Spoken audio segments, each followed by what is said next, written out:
What's up guys, welcome back to another video. Today we're going to be looking at 10 of the best JDM cars to ever exist. This is in no order and I'm planning to make this a series where we go around the world and look at the best cars made from different parts of the world.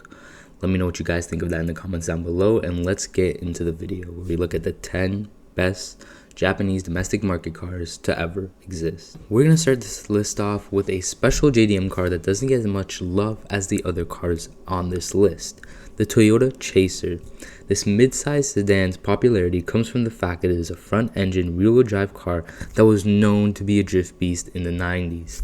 The 5th and 6th generation of the Chaser came with a naturally aspirated 3-liter inline-6 called a 2JZGE, which is the same engine as a Mark IV Supra, well, no turbos. You could also get it with a 2.5-liter turbocharged inline-6, which is a 1JZ engine as well.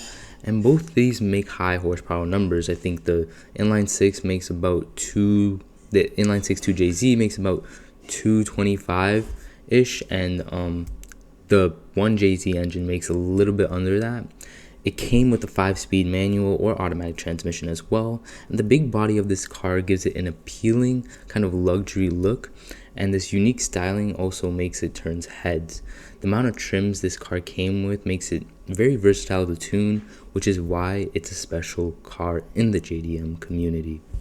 Now, this car is a little bit more rare than the others on this list, with only about 400 of them made. The Subaru Impreza 22B is fairly unknown, and it's a Japanese car made by Subaru. Essentially, on the outside it looks like a WRX STI, but instead of having 4 doors, it has 2. The Subaru Impreza 22B came with a 2.2-liter turbocharged 4-cylinder engine that made 280 horsepower, with some owners claiming it makes more.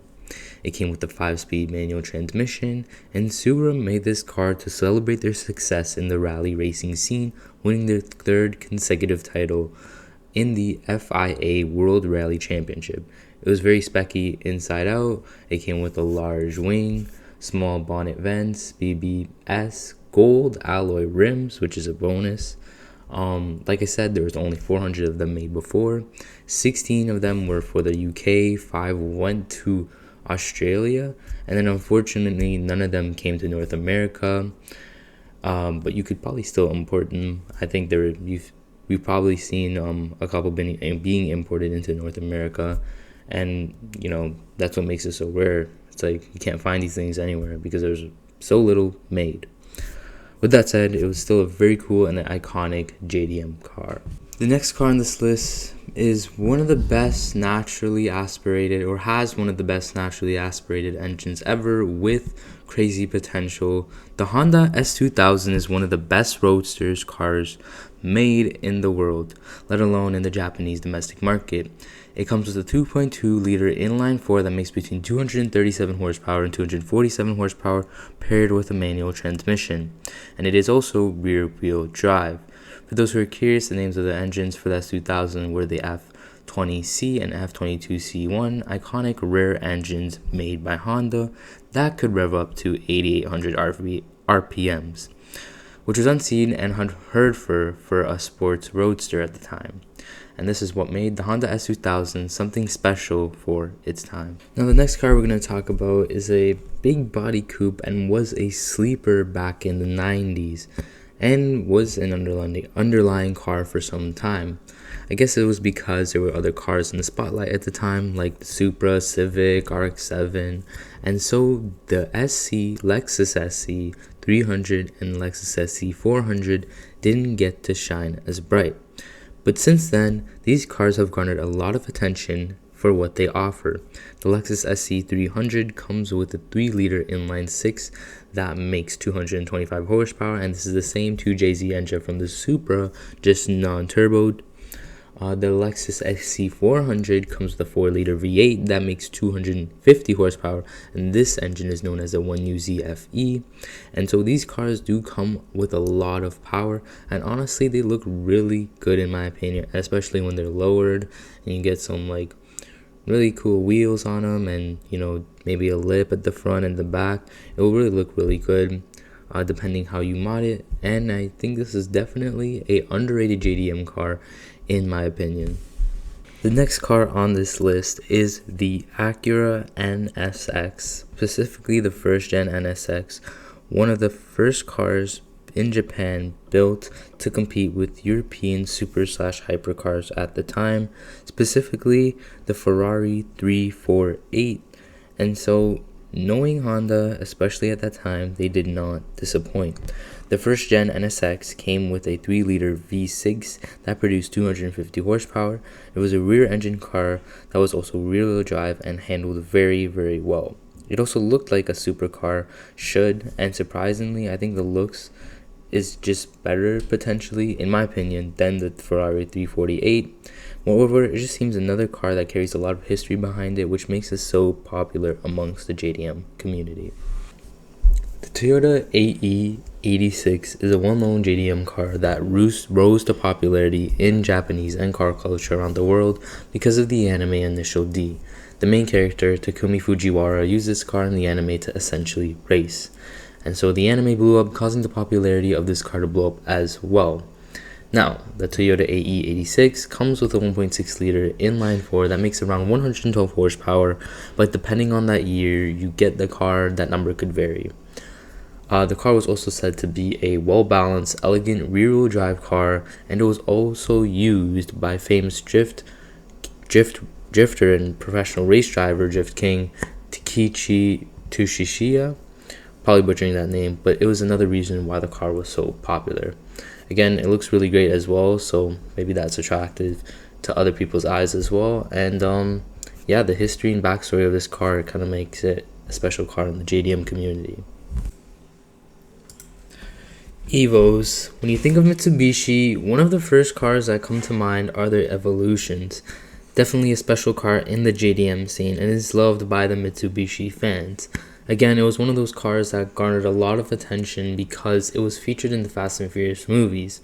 The Evo 8 and the Evo 9 both came with a 2-liter turbocharged inline-4. The Evo 8 made 270 horsepower and the Evo 9 made 287 horsepower. They were both all-wheel drive, and they were icons in the world rally scene as well. And they were also known as very popular cars at the time because it was affordable for the performance they offered, which is why they're known in the JDM and rally scene.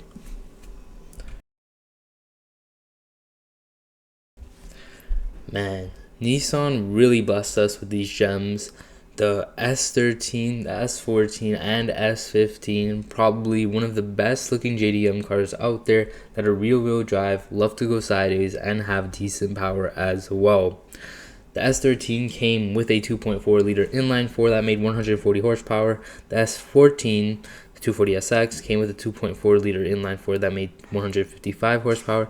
And the S15 came with a 2-liter turbocharged inline-4 that made 250 horsepower.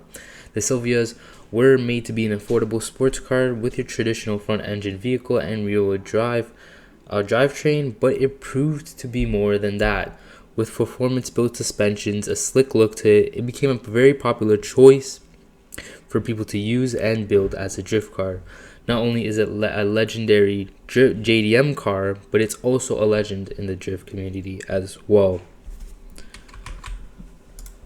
Now, the next car on this list is another JDM icon. The Mazda RX7 is well known for being one of the best rotary cars to ever exist. Like the Supra, like the Evos, it garnered a lot of attention from the Fast and Furious series. This car was very lightweight, compact, and came with really great handling, which made it a great drive.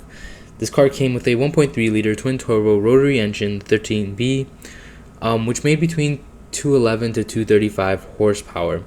Additionally, a lot of people loved to build this car, modify this car and tune this car because the engine bay was so easy to work on.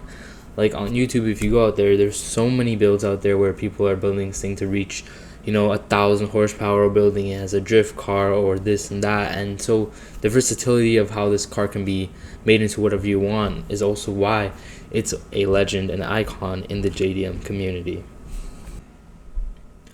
When you think of JDM cars, one of the first cars that come to mind is the Toyota Supra. Since its debut in the Fast and Furious series, the Supra gained a lot of popularity and street credibility for being a fast car with a lot of potentials in the late 90s and early 2000s. Now, I am by no fan glazing the Supra. The Supra is a cool car, but I'm not a Supra lover. I think it's okay, and it's definitely, I think they're, in my opinion, some better JDM cars out there that I prefer, like the RX7, for example. But this is primarily because the Supra, it garners this street credibility because the Supra comes with a twin-turbo inline-six, which is known as the legendary 2JZGE engine. Now, this engine produces 276 horsepower, and the car was also rear-wheel drive. Moreover, the car caught a lot of eyes for the way it looks, which is a clean, smooth body of the car. The body was just kind of clean and smooth, and at the time it was a little different from other cars, and that's what pretty much caused it to stand out. And that's pretty much what the Supra is. It's, you know, an iconic JDM car for what it has inside and outside. So guys, that is it for this list of the 10 or 9 of the best JDM cars out there right now. I know I didn't cover every single JDM car out there, and I could definitely do a part 2 if you guys like the video, and sub to the channel if you haven't already. And with that said, guys, I'll see you soon. Peace.